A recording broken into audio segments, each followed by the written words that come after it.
ಲಕ್ಷ್ಮಿ ಬೆಳಗ್ಗೆ ಬೇಗ ಎದ್ದು ಕೆಲಸ ಮಾಡುತ್ತಿದ್ದಾಳೆ. ಶಾಮಣ್ಣ ಅಡುಗೆಗೆ ಬೇಕಾದ ತರಕಾರಿ ತರುತ್ತಿದ್ದಾನೆ. ಲಕ್ಷ್ಮೀ, ಬೇಗ ಬೇಗ ಎಲ್ಲಾ ಕೆಲಸ ಮಾಡ್ಕೋ. ನೋಡು, ನಾನು ತರಕಾರಿನೂ ತಂದೆ. ಕಿರಣ್ ಬರು ಹೊತ್ತಾಯ್ತು, ಬೇಗ ಅಡಿಗೆ ಮಾಡು, ತಡ ಮಾಡಬೇಡ. ನನ್ ತಮ್ಮನಿಗೆ ಮೊದಲೇ ಕಾಯುವುದಾಗಲ್ಲ. ಅಯ್ಯೋ ರೀ, ಬೆಳಗ್ಗೆಯಿಂದ ಕೆಲಸ ಮಾಡ್ತಾನೆ ಇದ್ದೀನಿ. ಹಟ್ಟಿಯಲ್ಲಿ ಸಗಣಿ ಬಳಿದು ರಂಗೋಲಿ ಹಾಕಿ ಈಗ ಅಡುಗೆ ಮಾಡಲು ಕುಳಿತೆ. ನಿಮ್ಮ ತಮ್ಮ ನಾದಿನಿ ಇನ್ನೂ ಇಲ್ಲಿಗೆ ಬಂದು ಯಾವ ತರ ಆಡ್ತಾರೋ ಏನೋ. ದುರ್ಗಾಪುರ ಎಂಬ ಹಳ್ಳಿಯಲ್ಲಿ ಶಿವಣ್ಣ ಮತ್ತು ಕಿರಣ ಎಂಬ ಅಣ್ಣ ತಮ್ಮ ಇದ್ರು. ಅವರು ಚಿಕ್ಕ ವಯಸ್ಸಿನಲ್ಲಿ ತಂದೆ ತಾಯಿಯನ್ನು ಕಳೆದುಕೊಂಡರು. ಆಗಿನಿಂದ ಕಿರಣನ ಜವಾಬ್ದಾರಿಯನ್ನು ಶಿವಣ್ಣನೇ ತೆಗೆದುಕೊಂಡ. ತಾನು ಓದುವುದನ್ನು ಬಿಟ್ಟು ಜಮೀನಿನಲ್ಲಿ ಕಷ್ಟಪಟ್ಟು ಕೆಲಸ ಮಾಡಿ ತನ್ನ ತಮ್ಮನನ್ನು ಸಿಟಿಗೆ ಕಳುಹಿಸಿ ಓದಿಸಿದ. ಅವನ ತಮ್ಮನೂ ಅಲ್ಲೇ ಓದಿ ಕೆಲಸ ತಗೊಂಡು ಕೊನೆಗೆ ಅಲ್ಲಿಯೇ ಒಂದು ಹುಡುಗಿಯನ್ನು ಪ್ರೀತಿಸಿ ಮದುವೆಯೂ ಆದ. ಕಿರಣನಿಗೆ ಶಿವಣ್ಣನ ತರಹ ಒಳ್ಳೆಯ ಗುಣ ಇರಲಿಲ್ಲ, ತುಂಬಾ ದುರಹಂಕಾರ ಇತ್ತು. ಅನೇಕ ವರ್ಷಗಳ ಬಳಿಕ ಕಿರಣ ಅವನ ಹೆಂಡತಿ ರಶ್ಮಿ ಜೊತೆ ಅವನ ಹಳ್ಳಿಗೆ ಅವನು ಬರುತ್ತಿದ್ದ.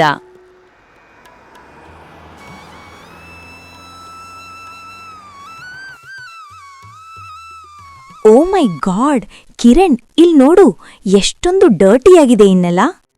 ಲಕ್ಷ್ಮಿ ಅಕ್ಕ, ನೀವು ಮನೆಯನ್ನು ಫಿನೈಲ್ ಹಾಕಿ ತೊಳಿಯಲ್ವಾ? ಬಿಡು ರಶ್ಮಿ, ಜಸ್ಟ್ 2 ಡೇಸ್ ಅಡ್ಜಸ್ಟ್ ಮಾಡ್ಕೋ. ಅಣ್ಣ ತಗೋ, ಈ ಬ್ಯಾಗ್ ತಗೊಂಡು ಒಳಗಡೆ ಇಡು. ತುಂಬಾ ಕಾಸ್ಟ್ಲಿ ಬಟ್ಟೆ ಇದೆ ಇದರಲ್ಲಿ. ಆಯ್ತಪ್ಪ, ನೀವು ಕೈ ಕಾಲ್ ತೊಳೆದೋ ಆರಾಮಾಗಿ ಕುಳಿತುಕೊಳ್ಳಿ. ರಶ್ಮಿ ಮತ್ತು ಕಿರಣ್ ಕುಳಿತಿರ್ತಾರೆ. ಆಗ ಲಕ್ಷ್ಮಿ ಕಾಫಿ ತಂದ್ಕೊಡ್ತಾಳೆ. ಇದೇನಕ್ಕ, ಇಷ್ಟು ದೊಡ್ಡ ಸ್ಟೀಲ್ ಲೋಟದಲ್ಲಿ ಕಾಫಿ ಕುಡ್ತೀರಾ? ನಮ್ಗೆ ಸೆರಾಮಿಕ್ ಮಗ್ನಲ್ಲೇ ಕುಡಿದ ಅಭ್ಯಾಸ. ಮತ್ತೆ ಇದ್ರಲ್ಲಿ ಶುಗರ್ ಇದ್ಯಾ? ನಾವು ಶುಗರ್ ಫ್ರೀ ಮಾತ್ರ ಕುಡಿಯೋದು. ಹೌದು ರಶ್ಮಿ, ಸ್ವಲ್ಪ ಸಕ್ಕರೆ ಅಷ್ಟೇ ಹಾಕಿರೋದು. ಇದು ನಮ್ಮ ಮನೆಯ ಹಸುವಿನ ಹಾಲು, ತುಂಬಾ ಫ್ರೆಶ್, ಸಿಟಿ ತರ ಪ್ಯಾಕ್ ಮಾಡಿದ ಹಾಲಲ್ಲ. ಏನೋ ಅಕ್ಕ, ನಮ್ಗೆ ಸಿಟಿ ಪ್ಯಾಕೆಟ್ ಹಾಲೇ ಅಡ್ಜಸ್ಟ್ ಆಗಿದೆ. ಫುಲ್ ನೀಟ್ ಪ್ಯಾಕ್ ಅಲ್ವಾ? ಅಷ್ಟರಲ್ಲಿ ಪಕ್ಕದ ಮನೆಯ ಗೌರಮ್ಮ ತುಂಬಾ ಕುತೂಹಲದಿಂದ ಮನೆಗೆ ಪ್ರವೇಶಿಸುತ್ತಾಳೆ. ಏನಮ್ಮ ಲಕ್ಷ್ಮಿ, ಮನೆಗೆ ಯಾರೋ ನೆಂಟ್ರು ಬಂದಿರೋ ಹಾಗಿದೆ. ಯಪ್ಪ, ಇವ್ರ ಡ್ರೆಸ್ ನೋಡು, ಎಂಥ ವಿಚಿತ್ರವಾಗಿದೆ. ಒಂಚೂರು ಸಂಸ್ಕಾರ ಇಲ್ವಲ್ಲ. ಲಕ್ಷ್ಮಿ, ನೀನಾದ್ರೂ ಇವ್ರಿಗೆ ಹೇಳ್ಕೊಡ್ಬಾರ್ದಾ ನಮ್ಮ ಹಳ್ಳಿಲಿ ಎಂಥ ಬಟ್ಟೆ ಹಾಕ್ಬೇಕು ಅಂತ? ಎಕ್ಸ್ಕ್ಯೂಸ್ ಮೀ, ಇದು ಇವಾಗಿನ ಲೇಟೆಸ್ಟ್ ಫ್ಯಾಷನ್. ನಿಮ್ಗೇನ್ ಗೊತ್ತು ಇದ್ರ ಬಗ್ಗೆ? Tasteless fellows. ಸೀರೆ ಬಿಟ್ರೆ ಬೇರೆ ಏನೂ ಗೊತ್ತಿಲ್ಲ ಅನ್ಸುತ್ತೆ ನಿಮ್ಗೆ. ಏನಣ್ಣ ಇದು? ಯಾರ್ಯಾರನ್ನೋ ಮನೆಗೆ ಸೇರಿಸಬೇಡ ಅಂತ ನಿನ್ಗೆಷ್ಟು ಸತಿ ಹೇಳಿದ್ದೇನೆ. ನಮಗೆ ಸ್ವಲ್ಪ ಪ್ರೈವಸಿ ಬೇಕು ಅಲ್ವಾ? ನೋಡು, ಯಾರ್ಯಾರ ಹತ್ರನೂ ಏನೇನೋ ಅನಿಸ್ಕೊಳಗಾಯ್ತು. ಇರ್ಲಿ ಬಿಡು ಕಿರಣ್, ಅವರು ನಮ್ಮ ಮನೆ ಪಕ್ಕದವರು, ಹಿರಿಯರು. ಏನೋ ಒಂದ್ ಬುದ್ಧಿ ಮಾತು ಹೇಳಿದ್ರು, ಅದಕ್ಕೆ ಹೀಗೆ ಕೋಪ ಮಾಡ್ಕೊಳ್ಳೋದಾ? ಅಯ್ಯೋ, ನಾನೇನಪ್ಪ ಅಂತ ವಿಚಿತ್ರವಾಗಿ ಹೇಳಿದೆ? ಇರೋದನ್ನೇ ಹೇಳಿದ್ದು. ಸರಿ ಬಿಡಿ, ನಿಮಗೆ ತೊಂದರೆ ಆಗತ್ತೆ ಅಂದ್ರೆ ನಾನಿಲ್ಲಿಂದ ಹೋಗ್ತೀನಿ. ಅಯ್ಯೋ ಅಕ್ಕ, ನೀವು ಬೇಜಾರ್ ಮಾಡ್ಕೋಬೇಡಿ. ಹೀಗೆ ಗೌರಮ್ಮ ಕೋಪದಿಂದ ಅಲ್ಲಿಂದ ಹೋಗುತ್ತಾಳೆ. ಶಿವಣ್ಣ ಮತ್ತು ಲಕ್ಷ್ಮಿ ಊಟಕ್ಕೆ ಸಿದ್ಧ ಮಾಡಿಕೊಳ್ಳುತ್ತಾ ಇದ್ದಾರೆ. ಇಬ್ಬರು ಸೇರಿ ನೆಲದ ಮೇಲೆ ಬಾಳೆ ಎಲೆ ಹಾಕುತ್ತಾರೆ. ಏನಣ್ಣ ಇದು? ನೆಲದ ಮೇಲೆ ಕುಳಿತು ತಿನ್ಬೇಕಾ? ನಮ್ಗೆ ಕೆಳಗೆ ಕೂತು ತಿಂದು ಅಭ್ಯಾಸ ಇಲ್ಲ ಅಣ್ಣ. ನಮ್ಮ ಮನೆಯಲ್ಲಿ 1 ಲಕ್ಷದ ಟೇಬಲ್ ಇದೆ ಗೊತ್ತಾ? ನಮ್ಗೆ ಅದ್ರ ಮೇಲೆ ತಿಂದು ಅಭ್ಯಾಸ. ಛೇ, ಕುಳಿತುಕೋತಮ್ಮ. ನೆಲದ ಮೇಲೆ ಕುಳಿತು ತಿಂದ್ರೆ ಆರೋಗ್ಯಕ್ಕೆ ಒಳ್ಳೆಯದು ಅಂತಾರೆ ದೊಡ್ಡವರು. ಆರೋಗ್ಯನಾ? ಈ ಧೂಳಿನಲ್ಲಿ ಕುಳಿತು ತಿಂದರೆ ಇನ್ಫೆಕ್ಷನ್ ಆಗುತ್ತೆ. ಕಿರಣ್, ನನ್ಗೆ ಇಲ್ಲಿ 1 ನಿಮಿಷ ಇರೋಕ್ಕಾಗಲ್ಲ. ಇನ್ನು 2 ದಿನ ಅಡ್ಜಸ್ಟ್ ಮಾಡ್ಕೋ ಸಾಕು ರಶ್ಮಿ. ಆಮೇಲೆ ಹೋಗೋಣ ಈ ಕೊಂಪೆಯಿಂದ. ಹೀಗೆ ಎಲ್ಲ ಮಾತಾಡಿ ಊಟ ಮಾಡಿ ಕುಳಿತಿರುತ್ತಾರೆ. ಆ ಸಮಯಕ್ಕೆ ಊರಿನ ಹಿರಿಯವರಾದ ಮಲ್ಲಜ್ಜ ಮನೆಗೆ ಬರುತ್ತಾರೆ. ಶಿವಣ್ಣ, ಯಾರು ನಿಮ್ ತಮ್ಮ ಬಂದಿದ್ದಾನಾ? ಎಷ್ಟು ವರ್ಷ ಆಯ್ತು ನೋಡಿ, ಚಿಕ್ಕ ಹುಡುಗ ಇದ್ದಾಗ ನೋಡಿದ್ದು. ಹೇಗಿದ್ಯಪ್ಪ ಕಿರಣ್? ನಿನ್ಗೆ ನಾವು ಯಾರು ನೆನ್ಪೇ ಆಗಿಲ್ವಾ? ನಾನು ಚೆನ್ನಾಗಿದ್ದೀನಿ. ನೀವ್ಯಾರು ಅಂತ ನನಗೆ ನೆನಪಿಲ್ಲ. ಅಣ್ಣ, ಯಾರ್ಯಾರೋ ಬಂದು ಮಾತನಾಡಿಸೋದು ನನಗೆ ಇಷ್ಟ ಇಲ್ಲ. ಕಿರಣ್ ಅವರು ನಮ್ಮೂರಿನ ಹಿರಿಯರು, ಸ್ವಲ್ಪ ಗೌರವ ಕೊಟ್ಟು ಮಾತಾಡು. ಸರಿ, ತಡ ಆಗಿದೆ, ಬನ್ನಿ ಎಲ್ಲ ಹೋಗಿ ಮಲ್ಗೋಣ.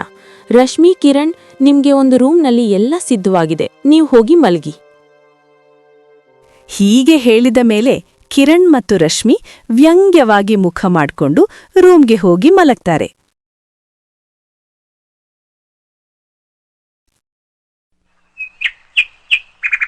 ಲಕ್ಷ್ಮಿ ಬಾವಿ ಹತ್ತಿರ ನೀರು ತರಲು ಹೋಗಿರುತ್ತಾಳೆ. ಆಗ ರಶ್ಮಿ ಅಲ್ಲಿಗೆ ಬರುತ್ತಾಳೆ. ಅಕ್ಕ, ಇಷ್ಟೊಂದು ಕಷ್ಟಪಟ್ಟು ಬಾವಿಯಿಂದ ನೀರ್ ತೆಗಿತೀರಲ್ಲ, ಒಂದು ಮೋಟಾರ್ ಹಾಕಿಸೋಕಾಗಲ್ವಾ? ಎಷ್ಟು ಹಿಂದುಳಿದಿದ್ದೀರಾ ನೀವು? ರಶ್ಮಿ, ಕೆಲ್ಸ ಮಾಡಿದ್ರೆ ಮೈ ಕೈ ಗಟ್ಟಿಯಾಗತ್ತೆ. ನೀವು ಸಿಟಿಯಲ್ಲಿ ಜಿಮ್ಗೆ ಹಣ ಕೊಡ್ತೀರಾ, ನಾವಿಲ್ಲಿ ಕೆಲ್ಸ ಮಾಡಿದ್ರೂ ಸುಸ್ತಾಗಲ್ಲ. ಜಿಮ್ ಅಂದ್ರೆ ಏನು ಅಂತ ನಿಮ್ಗೆ ಗೊತ್ತಾ?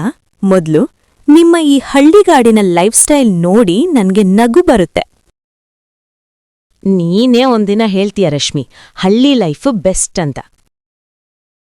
ಅಪ್ಪ, ನಾಳೆನೇ ಲಾಸ್ಟ್ ಡೇಟು ಫೀಸ್ ಕಟ್ಟಕ. ಶಿವಣ್ಣನು ಮಗನ ಸ್ಕೂಲ್ ಫೀಸ್ ಕಟ್ಟೋಕೆ ಹಣದ ಬಗ್ಗೆ ಚಿಂತೆ ಮಾಡ್ತಾ ಇರ್ತಾನೆ. ಅಣ್ಣ, ಅಷ್ಟೊಂದು ಹಣಕ್ಕೆ ಯಾಕೆ ತಲೆ ಕೆಡಿಸ್ಕೊಳ್ತೀಯ? ನನ್ನ ಒನ್ ಡೇ ಸ್ಯಾಲ್ರಿ ಅದು. ನೀನು ಇಲ್ಲಿ ಮಣ್ಣಲ್ಲಿ ಬಿದ್ದು ಒದ್ದಾಡಿದ್ರೂ ನಂತರ ಶ್ರೀಮಂತ ಆಗೋಕೆ ಸಾಧ್ಯನೇ ಇಲ್ಲ.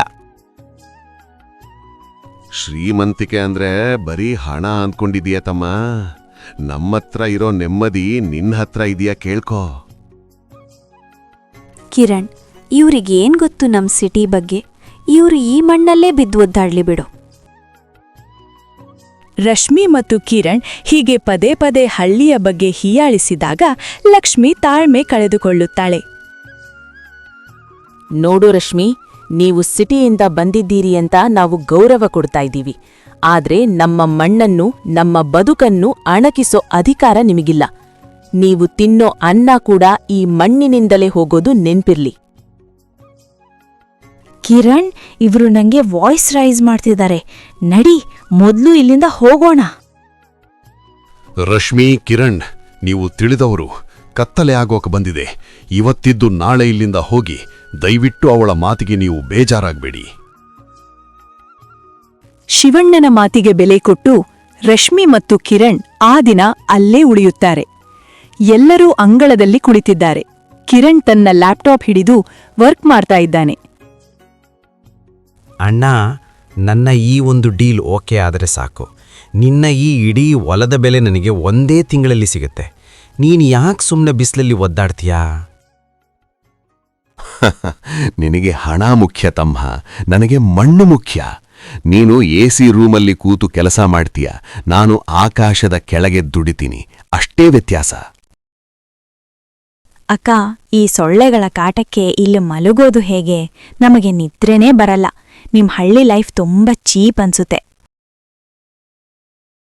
ಎಲ್ಲರೂ ನಿದ್ದೆಯಲ್ಲಿರುತ್ತಾರೆ. ಮಧ್ಯರಾತ್ರಿ ಕಿರಣನಿಗೆ ಜೋರಾಗಿ ಹೊಟ್ಟೆ ನೋವು ಕಾಣಿಸಿಕೊಳ್ಳುತ್ತದೆ. ಅವನು ನೋವಿನಿಂದ ಕಿರಿಚುತ್ತಾನೆ. ಅಮ್ಮ, ಹೊಟ್ಟೆ ತುಂಬ ನೋಯ್ತಿದೆ. ರಶ್ಮಿ, ಯಾರನ್ನಾದ್ರೂ ಕರಿ ಬೇಗ. ಕಿರಣ್, ಏನಾಯ್ತು? ಅಕ್ಕ, ಅಣ್ಣ, ಬೇಗ ಬನ್ನಿ. ಇಲ್ಲಿ ಊಬರ್ ಕೂಡ ಸಿಗಲ್ಲ. ಹಾಸ್ಪಿಟಲ್ಗೆ ಹೇಗೆ ಹೋಗುವುದು? ಏನಾಯ್ತು ರಶ್ಮಿ? ಅಯ್ಯೋ ಕಿರಣ್, ಮುಖ ಬೆವರಿ ಹೋಗಿದೆ. ಶಿವಣ್ಣ ಗಾಬರಿಯಿಂದ ಬರುತ್ತಾನೆ. ಹಣ ಅಥವಾ ಅವನ ಬಳಿ ಕಾರು ಇಲ್ಲದಿದ್ರೂ ತಕ್ಷಣ ಅವನಿಗೆ ಸಮಾಧಾನ ಮಾಡಲು ಪ್ರಯತ್ನಿಸುತ್ತಾನೆ. ತಮ್ಮ, ಎದುರ್ಬೇಡ. ಲಕ್ಷ್ಮಿ, ಬೇಗ ನಾಟಿ ಔಷಧಿ ಕಷಾಯ ತಗೊಂಬ. ನೋ, ಯಾವ ನಾಟಿ ಔಷಧಿನೂ ಬೇಡ. ಅವನಿಗೆ ಇನ್ಫೆಕ್ಷನ್ ಆಗ್ಬೋದು.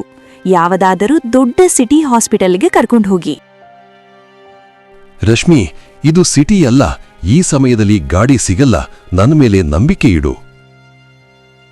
ಶಿವಣ್ಣ ಸರಿಯಾದ ಸಮಯಕ್ಕೆ ಪಕ್ಕದ ಊರಿನಲ್ಲಿರುವ ಒಂದು ಹಾಸ್ಪಿಟಲಿಗೆ ಕರೆದುಕೊಂಡು ಹೋದ. ಚಿಕಿತ್ಸೆ ನಂತರ ಕಿರಣನು ಬೆಳಗ್ಗೆಯಷ್ಟರಲ್ಲಿ ಗುಣಮುಖವಾಗುತ್ತಾನೆ. ಕಿರಣ್ ಗುಣಮುಖನಾಗಿ ಹಾಸಿಗೆಯ ಮೇಲೆ ಕುಳಿತಿದ್ದಾನೆ. ಶಿವಣ್ಣ ಪಕ್ಕದಲ್ಲಿ ಕುಳಿತು ಅವನ ಕಾಲು ಒತ್ತುತ್ತಿದ್ದಾನೆ. ಅಣ್ಣ, ನನ್ನ ಹತ್ರ ಅಷ್ಟು ಹಣ ಇದ್ರೂ ರಾತ್ರಿ ನಾನು ಸತ್ತೇ ಹೋಗ್ತೀನಿ ಎನ್ನುವಷ್ಟು ನೋವಾಗಿತ್ತು. ನೀನು ನಿನ್ನ ಹೆಗಲ ಮೇಲೆ ನನ್ನನ್ನು ಹೊತ್ತು ಕಾಪಾಡಿದ್ಯಾ. ಅದಕ್ಕೆ ಹೇಳೋದು ತಮ್ಮ, ಮನುಷ್ಯನಿಗೆ ಮನುಷ್ಯನೇ ಆಸರೆ. ನಿನ್ನ AC ಕಾರೋ ಅಥವಾ ಬ್ಯಾಂಕ್ ಬ್ಯಾಲೆನ್ಸೋ ನಿನಗೆ ರಾತ್ರಿ ಸಹಾಯಕ್ಕೆ ಬರಲಿಲ್ಲ ಅಲ್ವಾ? ರಶ್ಮಿ, ನಾವು ಬಡವರಿರಬಹುದು, ಆದ್ರೆ ನಮ್ಮೆಲ್ಲರ ಪ್ರೀತಿ ಯಾವ ಸಿಟಿಯಲ್ಲೂ ಸಿಗಲ್ಲ. ಕಿರಣ್ ಮತ್ತು ರಶ್ಮಿ ಹೊರಡಲು ಸಿದ್ಧರಾಗಿದ್ದಾರೆ. ರಶ್ಮಿ ಈ ಬಾರಿ ಲಕ್ಷ್ಮಿ ಹತ್ತಿರ ನಿಂತು ಹೇಳ್ತಿದ್ದಾಳೆ, ಅಕ್ಕ, ಕ್ಷಮಿಸಿಬಿಡಿ, ನಾನು ನಿಮ್ಮನ್ನು ತುಂಬಾ ಹೀಯಾಳಿಸಿದ್ದೇನೆ. ಆದರೆ ನಿಜವಾದ ಶ್ರೀಮಂತರು ನೀವು ಅಂತ ಈಗ ಅರ್ಥವಾಯಿತು. ಅಣ್ಣ, ಈ ಹೊಲ ಮಾರ್ಬೇಡ. ನಾನು ಸಿಟಿಯಿಂದ ಹಣ ಕಳಿಸ್ತೀನಿ. ಇಲ್ಲೇ ಒಂದು ದೊಡ್ಡ ಹಾಸ್ಪಿಟಲ್ ಕಟ್ಟಿಸೋಣ. ಈ ಮಣ್ಣಿನ ಋಣ ತೀರಿಸೋಕೆ ನನ್ಗೂ ಒಂದು ಅವಕಾಶ ಕೊಡು. ಇದನ್ ಕೇಳಕ್ಕೆ ನಾನ್ ಕಾಯ್ತಿದ್ದೆ ತಮ್ಮ. ಈಗ ನೀನು ನಿಜವಾದ ಹಳ್ಳಿ ಅಣ್ಣನ ತಮ್ಮನಾದೆ. ಕಿರಣ್ ಮತ್ತು ರಶ್ಮಿ ನಗುತ್ತಾ ಅಲ್ಲಿಂದ ಹೊರಡುತ್ತಾರೆ. ಶಿವಣ್ಣ ಮತ್ತು ಲಕ್ಷ್ಮಿ ಕೈ ಬೀಸುತ್ತಾ ನಿಲ್ಲುತ್ತಾರೆ.